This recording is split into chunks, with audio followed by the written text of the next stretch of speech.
next.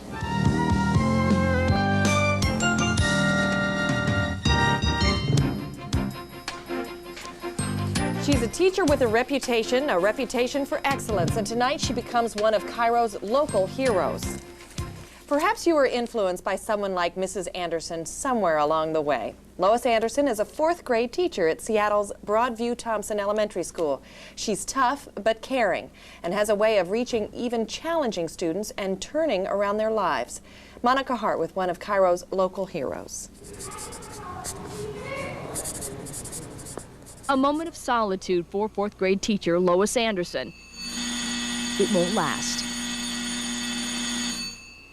Mrs. Anderson's class is back from recess. There is no hooting and hollering, no disorderly behavior. They know better. I like the way Group 4 is already doing their work. They're starting.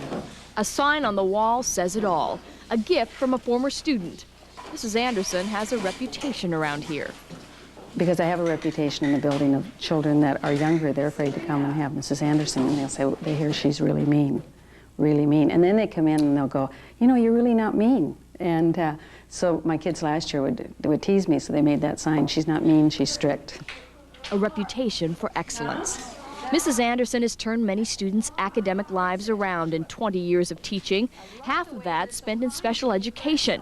She's had students come into her class 3 grade levels behind and make up the difference in one school year. At the root of her success, her educational creed. I expect from all of them, and I believe all students can produce. And that's why I love seeing the special ed child, because you really can see growth. Special kids like Peter, who is autistic. When other teachers had given up on him, Mrs. Anderson was willing to take Peter on. And they did say at the first year that he'd never make it in the regular program. And the mother had asked the principal if I would take him. I was a little reluctant at first because everyone says no, but I said, I'll try it. So I said, let's try it for half-hour blocks, and I'd take him for a half hour and see how it works. So I took him for a half hour, and then pretty soon we'd take him for another half hour. And now I have him all but 45 minutes a day, and he's doing wonderful. Something I want you to start watching is about a margin over here. You know how you have a margin? Here. That, she said, is the reward of teaching. Then there are the many challenges, especially nowadays when schools are more culturally diverse. Many students are bilingual with special needs. The hours are long, and it's no secret the pay could be better. But I've never ever wanted to do anything else.